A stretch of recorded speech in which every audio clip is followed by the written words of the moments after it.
Good morning, good afternoon, good evening, wherever you are, whatever you're doing, and welcome to another episode of Post-Conference Presser for Anfield Index. The games come thick and fast, don't they, ladies and gents, which means these shows come thick and fast. I'm your normal host, Dave Davis, coming to you from the sun's out, boys. Fucking freezing here in Edinburgh. I'm not going to lie. The winter is well upon us up north, and we're pretty north as it gets. But I know someone's going to trump me in case we have anyone listening at the North Pole or North America or wherever, etc. But let's get into it. We'll do the usual, ladies and gents. A bit later this morning, it's important to say. They've been 9 a.m. pretty much every time for Arne's slot, haven't they? But he chooses 11 o'clock for this one. Maybe he didn't choose, who knows? But it was the half-5 kick, or ahead of the half-5 kickoff against Wolves on Saturday. So we'll go through what was he asked, what did he say? We'll talk about the lessons learned from the West Ham Carabao victory. We'll talk about the threats that Wolves pose, which is important to do. And then I'll give my predicted lineup and score and scorers. So we'll give you the norm. Let's get into it. They always say, save the best to last. Bugger that. Put it in at the start, ladies and gents, because we got the good news. He was asked, is Alisson fit for this one? And he said, we think he is. He trained yesterday with us for part of our session. We expect him to do a whole session today, but of course, we still have to train today. We're happy with Alisson being back, and Queeve did really, really well. It's another example of me having two or maybe three different options in goal. Yes, he's back. The holy goal. Listen. We love him, don't we? As much as Quee's been brilliant, Alisson's the best in the world. And it doesn't sound... Well, yeah, let's underplay it. Quee's brilliant. This is not to be dissenting against him in any way. It's just there might just be a moment where you need someone of top quality. We know what Alisson could produce in those moments. It's not that Quee's a bad keeper. He's an excellent number two. For me, the best number two in the Premier League. I think it's absolute madness that another club didn't come in for him in the summer, and they'll probably some that will live to regret that. Who knows? But plenty to be happy about, especially when Alisson is back in the lineup. And speaking of things to be happy about, he was asked about forwards, wasn't he? And they're all firing. And Vinny O'Connor went through all the stats individually and said, what about this one? What about this one? He said, well, for me, it says a few things. These players have a lot of quality. And second, if all the team is creating chances for these players, we're selected for that game, that's good too. If we played Cody or Lucho, the team is creating chances for these individuals because they have so much quality, they can promote this to assists or goals. So that's what it says to me. Brilliant. Yeah, the forwards all had a part. I mean, I've got to be honest, I said it the other night, I didn't like seeing Salah come on. I see McAllister come on for a Carabao game. I think the risk is pointless. And let's be honest, we all held our breath for a second when Salah got that rattle off Alvarez and he got sent off. We were, oh God, that would have been ultimate disaster. But he seems okay. There's no mention of that today, so we're all positive there. They're all scoring. They're all contributing importantly as well. Assists for Chiesa and Nunes. It's important to say that because the headlines will attach naturally to Jota and Gakpo there. No problem at all with them all doing the business. It's interesting that you mentioned Cody or Lucho, isn't it? And those decisions. That might be the toughest decision he's got to make at the moment because Gakpo gets a double. Gakpo's been playing really well recently. You're looking at performances in the San Siro. This one here, you'd say, yeah, he's got a real case knocking on the door. No doubts about it. Maybe the strongest case to get into the starting lineup. The problem is, Luis Diaz is 5 in 6. And we were quite happy in a way that Luis Diaz did have the night off because he's been such an important player for us. I mean, don't lie, tell the truth. How many people had Luis Diaz said Luis Diaz will be Liverpool's top scorer after this many games? If any, a very small minority. Where everyone would have had Salah, and you think he could have a good start. But Luis Diaz, 5 in 6 that way. Got an assist as well. So, yeah, it's just unfortunate for Cody Gakpo, but it's great for us because what it means if any of them dip slightly, in comes the other ones. There's so much to like. And as part of that, the final question for Vinny O'Connor, he was asked about how do you keep the sharpness in there without, those maximum numbers of minutes? He said, yeah, that's a positive thing about so many games. These players will always have a chance to play a lot of games. We understand we can't play every game unless it's absolutely necessary to keep them fit and sharp as they are now and ready to perform like they do. As long as they accept that situation, and that's what they're doing at the moment, I see them smiling a lot at the moment. One of my things in my job is having to keep them alert and happy with the position we are in. That'll be the tough aspect. Nothing wrong with that. That's what we want. We want sit, fit, and firing forwards. That's what we're desperate for. No two ways about it. We want them where they are now. We want them making it a nightmare. Here's what we want, isn't it? Cody Gakpo literally banging on the door going like, how can you leave me out? Look at what I'm doing. And you want that situation of Slot being having to say, I get it, I'm not downplaying it, but look at Luis Diaz. That is what we want. I mean, let's just keep them all fit for a start. That's the biggest thing. But the forward options we have on our bench now, I'm not seeing anyone with the forward options in the Premier League. I really, really am not. That again, this can change if people fall out of form, injuries. That this changes overnight. I understand that, so it's a touch wood as I'm doing now, as I'm saying it. But even City don't have those options behind Haaland. Yeah, Arsenal, they'll probably just put another first centre backs up front, won't they? Realistically, so who knows how they'll do it? But yeah, the best attacking options in the Premier League.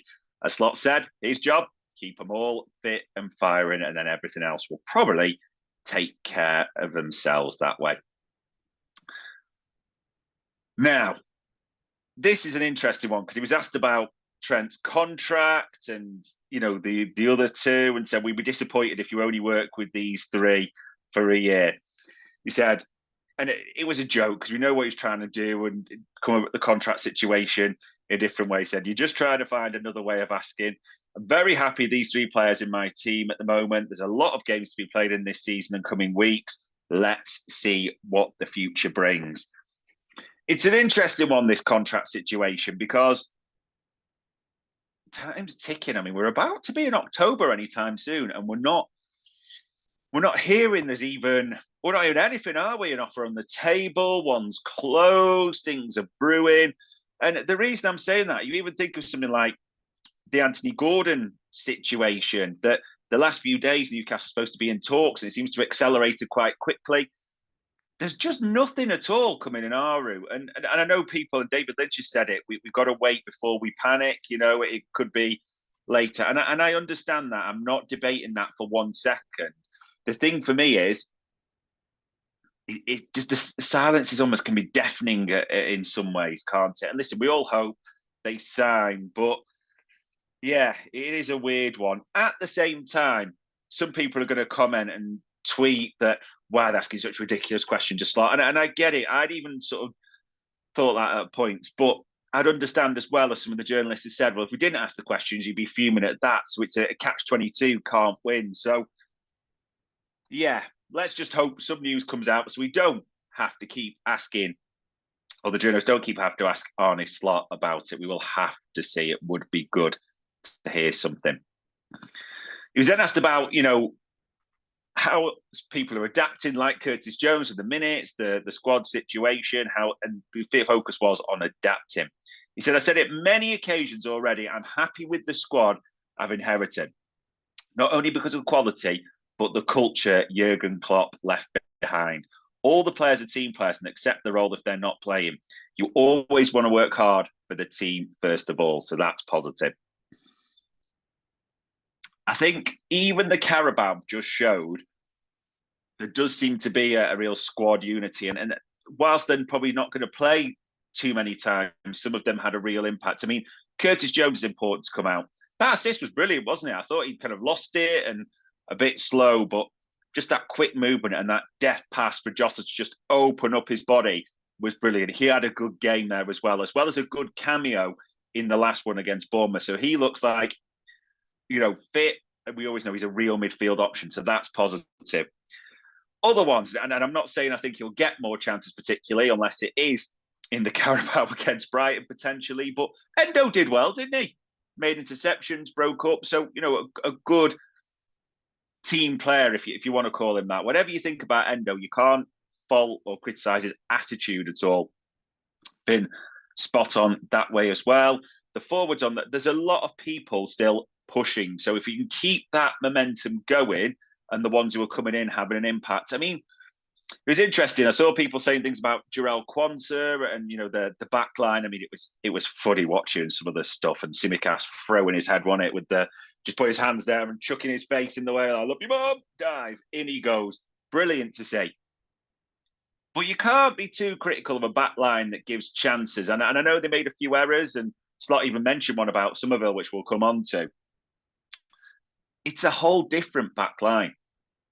You have to remember that a whole different back line. There was no Trent, no Robbo, no VVD, no Canate starting. So keep that in mind. But it's good to see others are coming in at the same time.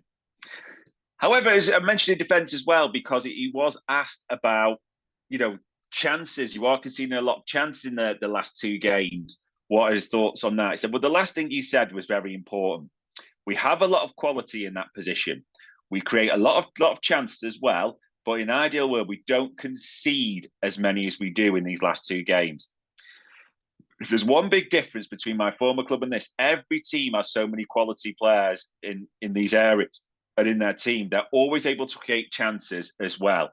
We need to do better if you want to keep clean sheets more and more often. We keep emphasising this, but if you count the bodies in our 18-yard box, then that's a good thing.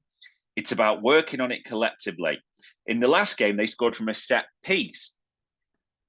And one time we lost the ball easily when Somerville could go 1-on-1. That was the Bradley one, wasn't it? It's the collective we have to improve, but that's helped by individual quality as well. Like everything he's saying, we have given a few chances up. I think that's fair to say in recent games, but as quite a few different people have said, have the chances been at the crucial times? Yes, this one in the Carabao people are focusing on, but again, the mitigation for me, it's a completely different back line. Completely different. Also, I know some people are going to say the sending offs, but I thought as a whole, there was a few chances when it was 2-1, wasn't it? But keep that in mind. Also, during that Bournemouth game, did the chances come at key points? And I know people look at the offside goal by Semenyo, won't they? But aside from that, yes, there was times we let a few early, but it wasn't like Kelleher was having to throw himself around till late in the game. We remember the sort of the diving save was the one that deflected off Trent, was brilliant, but that's at 3-0. So I just keep that in mind, as the up boys call it, garbage time. And if you actually look at the goals we're conceding, the XG against, I think it's better than a lot we're expecting. So I would just keep all that in mind when we're talking about chances for the last two. In essence, if the chances are coming when it's 2-3-0, it's not great. We don't want to concede any chances, but if the game's late in the day, yeah, there you go. He was also asked about Luis Diaz specifically and how he's done. It was an interesting one, this. Said, it's difficult for me to judge as I wasn't here last season. We still only have a small sample size. And I said before, when it comes to the teams we face in the bottom of the table, and we'd also expect United to be in the higher, or if not the top end of the table, which drew a few giggles and I liked. There's lots for us to prove. And maybe the fixture list helped us by the forward scoring so many goals in these. Let's see as it gets harder and harder and harder. And then he was asked how many goals did he get last season, which was confirmed as 8. He said, I wasn't aware he only got 8 Premier League goals last season. And 8 is maybe a little bit below his standards, I would say. Did he play a lot? And he asked, said, yeah, every game, as the journalist answered. Maybe he's a bit unlucky last season, but he's shown his quality the last few games. Interesting, all of that. I don't mind this whole talk of talking about the teams we played in the bottom half of the table. I actually think if you look at the fixture list, there's nothing you can disagree with there. It's fact, isn't it? You look at the teams, you'd have put all the ones we've faced so far pretty much in the bottom half of the table, aside from United, as he said. So I can see what he's getting at. It's not being negative. It's just keeping them on their toes, and also us on our toes a bit. Like, let's not get too carried away with this start, because there will be tougher games and things to come ahead. At the same time, Going away to Milan was a good result and a good performance. So there are little things like that. United, Old Trafford's been a bogey ground, so that was to be pleased about. But yeah, I agree with what he said there. It was interesting that he was asking those questions about Luis Diaz. I think he was absolutely bob on, to be honest. It was a struggle last season for Luis Diaz. I don't know why people are afraid to say that. He went on sometimes random dribbling routes. He missed chances he should score. That was just a fact of last season. However, there is so much. It really is night and day. Luis Diaz's performance from last season to now, and even this left wing hybrid 10 that he's playing, it's definitely not in the same area. It's very much getting him higher up the pitch, isn't it, in the right positions at times. And you saw, especially against Bournemouth, that second goal he scores where, he's waiting, for Trent to sort of come across, people to draw attackers, and a calm touch and a calm finish. We're liking a lot of what we're seeing from Luis Diaz at the moment. Maybe it's interesting that Anthony Gordon's realised something, and that's why he's about to sign a new contract with Newcastle. Who knows? But Luis Diaz, he's from Baranchas, and he plays for Liverpool, and he's doing fucking brilliantly at the moment. So let's just keep that in mind. And the final question in the press conference, he was asked about the progress so far at the team. And a bit of similarity. He said that it's a positive start with the small disappointment of Forest, obviously. Overall, it's a good start. Not a perfect one, but the style we play, the way we play is what you guys have been used to for 9 years largely, which is normal, as we had pretty much the same players Jurgen had. We're keeping results going, which is a good thing. The fixture list has been good to us. It's been a good start, but not a perfect one. I think that's very well phrased by Arne Slot. We are banging in goals. There's nothing wrong with that. We aren't conceding many. So if you keep that balance the same, that is what everyone's looking for. A good, but not perfect start, and there's a lot of things to like in what we're seeing. And that probably turns us, ladies and gents, to West Ham Wednesday night. These games are coming thick and fast. It was an interesting one because there's 9 changes, weren't there? There was only Darwin and Queeve kept their place from the weekend, but largely they responded. I mean, it wasn't the best of starts. West Ham deservedly, I would say, went ahead. We sort of got back in the game and then started to play. Yes, the red card for Alvarez changes it all round, but the story is really about the forwards, isn't it? It really is. Jota and Gakpo, they notched doubles, which is absolutely brilliant. And it's interesting that not Jota gets a double and comes on at 60 minutes. So I'll come to that as well later. But Nunes and Chiesa get assists as well. Good cameos. And Mo Salah, which I still don't like. I still don't like that him and McAllister came off the bench, but he gets a goal as well. You could tell he was made up with that. Mentioned before as well, like the likes of Endo did well. So a lot to like. Give the defence a bit of room. I mean, you think about that defence, and it was wild at times, and there were holes. And people will fixate on the Quansah own goal. But if you were to put, say, Virgil van Dijk in there next to Quansah or Gomez, who Gomez did okay, I think, as well, it might have looked more secure. So you're never going to change an entire back line and have the same sort of solidity you were looking for, especially the form Canate and everyone's in, etc. But 5-1, Brighton, you will decide whether you like that at all. And when we say people play their way in and out, maybe a couple, which I'll come to with the lineup, but you wouldn't expect any of that back 4 unless there's an injury, unfortunately. Back 5 now with Alisson back, as well, to start against Wolves. So we'll talk through that. And we should talk about Wolves, ladies and gents. Now, on paper, you'll be not one, bottom of the table, lost 4 out of 5, a point. It's the game you'd pick. Never, ever that straightforward with Liverpool, as we know. As Slot said in the press conference, I don't think this actually represents the way they've played. They've had a tough fixture list. They've been to Arsenal, things like that as well, which I think is fair. And he actually said they've had a tougher fixture list than us, which I think is a fair argument you can make. So keep that in mind at the same time. They've also this is a tale of when in the game, because Wolves have been ahead in their last 2 games, but not able to hold on, haven't they? Unfortunately, you think of that Villa one last weekend away, which is a tough place to go for anyone. Newcastle, that type of thing. So, don't just rule that out. They also got a draw away against Boris. They won in the League Cup. And it has been late goals they've tended to lose to, like Newcastle, like Villa getting ones later on in the game. So keep that in mind. They tend to start well. In fact, as I said, they've been ahead twice in the last 2 games at half time. So they are good starters, Wolves, in that way. Kuna is the danger man for me. No doubts about that. It was an interesting one. He was linked with United, I think, and a few others. Matthias Kuna, one of the ones almost like saw someone describe him the other day like a Firmino light, and it's not to say he is Bobby, but it's more about his overall team play and what he can bring. Good, hard worker, good on the ball, than just goals. Got a few good goals. It was a good finish if anyone's seen it, giving the keeper the eyes against Villa. So he's on 3. He is their danger man as well. One to keep an eye on. Not too sad we won't face Pedro Neto, because he had joy last season as well. Aïnoure, a player that's linked with Liverpool for a long time, tends to do okay, I would say, against Salah. I think people make too much of that because Salah has got a few goals against Wolves, don't get me wrong, or assists, but that is one to keep an eye on.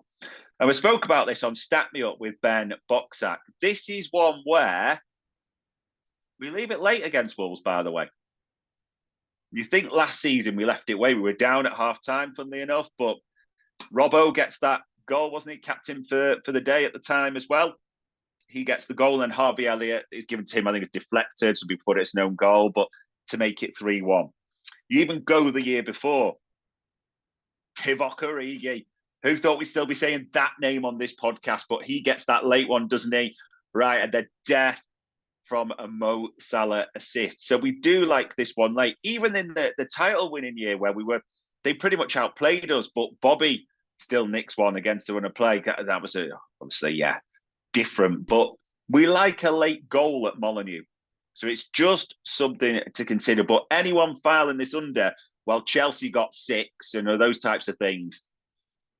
No, Newcastle had to fight back. And even there, Harvey Barnes, a world-class strike from a very average player, they had to rely on that. So just keep that in mind for this. This might not be as easy by any means as people think.